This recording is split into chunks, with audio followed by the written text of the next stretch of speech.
Usuarios de la Deep Web, ¿qué fue lo más perturbador que has visto? Una vez encontré algo que todavía me cuesta creer. En una página de la Dark Web aparecía un supuesto sicario que aceptaba trabajos por apenas $250. Incluso había personas haciendo ofertas como si estuvieran participando en una subasta. Me impresionó pensar que alguien pudiera quitarle la vida a otra persona por tan poco dinero.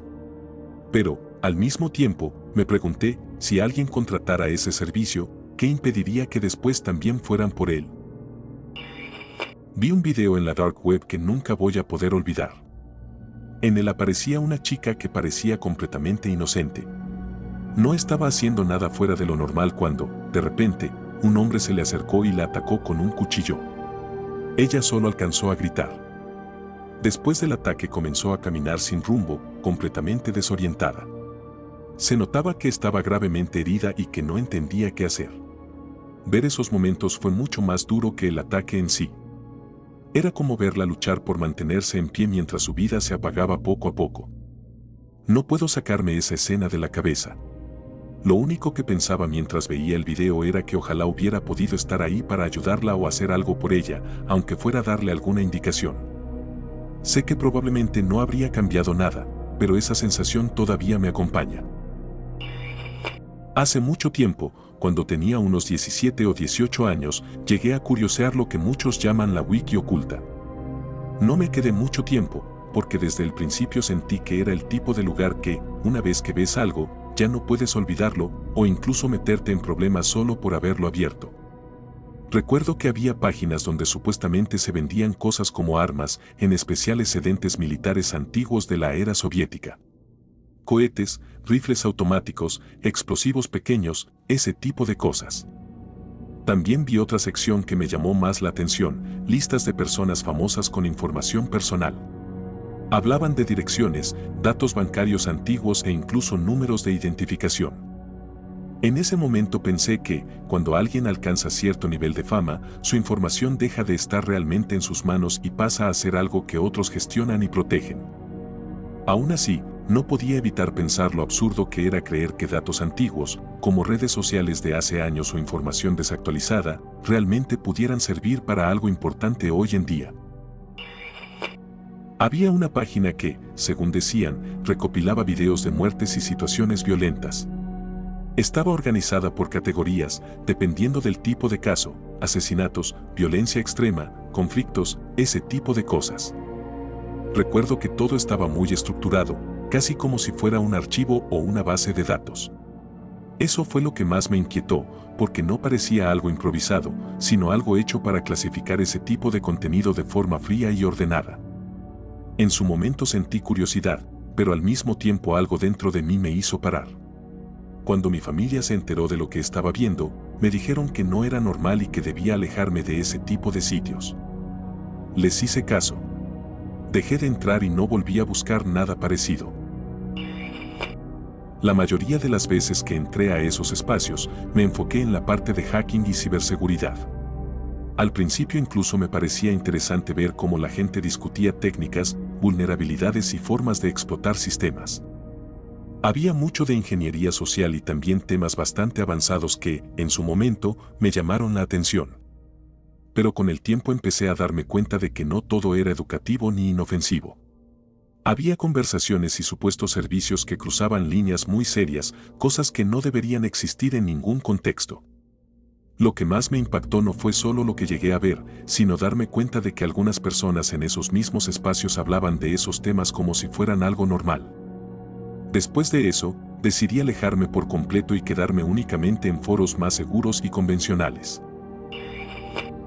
Un amigo me contó que, por curiosidad, empezó a entrar en foros donde claramente no tenía nada que hacer, espacios relacionados con mercados ilegales y comunidades de hackers. Según él, al principio solo observaba, sin interactuar demasiado. Pero un día recibió un mensaje privado que lo dejó bastante inquieto. En ese mensaje, alguien le decía que lo habían estado observando desde hacía tiempo. Le hicieron entender que se habían dado cuenta de que no estaba allí por las razones habituales y que su presencia no pasaba desapercibida. No fue un mensaje agresivo, pero sí muy directo. Básicamente le advertían que no estaba tomando las precauciones necesarias para moverse en ese tipo de lugares y que lo mejor que podía hacer era irse antes de meterse en problemas. Después de eso, según él, decidió no volver a entrar en ese tipo de foros. En esa época era bastante activo en comunidades donde se denunciaban contenidos problemáticos en Internet. Llegué a señalar y reportar varias cosas que me parecían muy graves. Con el tiempo, alguien me contactó por mensaje privado. Me envió un enlace y me dijo que lo revisara, insinuando que allí había algo que yo podría ayudar a exponer. Lo abrí por impulso, pero en cuanto vi de qué se trataba, reaccioné de inmediato y cerré todo. No me quedé a mirar ni un segundo más. Después de eso borré la cuenta por completo. Fue una de las experiencias más inquietantes que he tenido en Internet y desde entonces he sido mucho más cuidadoso con lo que abro o en qué participo. No volví a involucrarme en ese tipo de espacios. Con el tiempo llegué a participar en algunas comunidades donde se organizaban acciones para denunciar y tumbar sitios extremadamente oscuros de Internet. Aunque en su momento sentía que estaba haciendo algo correcto, lo cierto es que esas experiencias me dejaron una marca difícil de explicar. Nunca había hablado de esto con muchas personas. Solo con un par de amigos muy cercanos. Uno de ellos vivió una tragedia muy fuerte, perdió a su hermana en un accidente provocado por un conductor ebrio. Estuvimos ahí cuando ocurrió, y eso cambió por completo la forma en la que él veía el mundo, y también la mía. En esa época yo apenas empezaba a aprender sobre programación. Era muy principiante, alguien que experimentaba más de lo que realmente entendía. Un día, navegando por un foro desconocido, terminé encontrando un enlace que no debería haber abierto. Lo hice por curiosidad, pensando que no pasaría nada. Pero lo que vi me afectó de una forma que no esperaba. Cerré todo de inmediato, pero la imagen ya se había quedado conmigo. A partir de ahí, mi vida empezó a cambiar. Me costaba concentrarme, me alejé de muchas cosas y pasé semanas intentando lidiar con lo que había visto. Intenté enfocarme en la programación y en entender más sobre seguridad informática, como una forma de recuperar el control. Con el tiempo, conocí a otras personas con más experiencia en esos temas.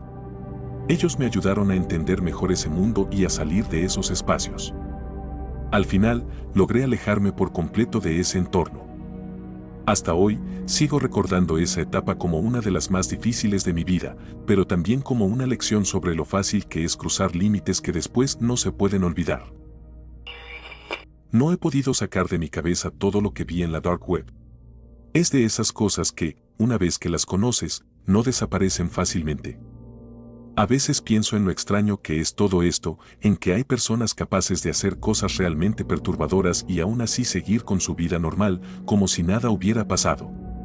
Esa idea, más que las imágenes en sí, es lo que más me inquieta. Con el tiempo, eso me afectó más de lo que esperaba.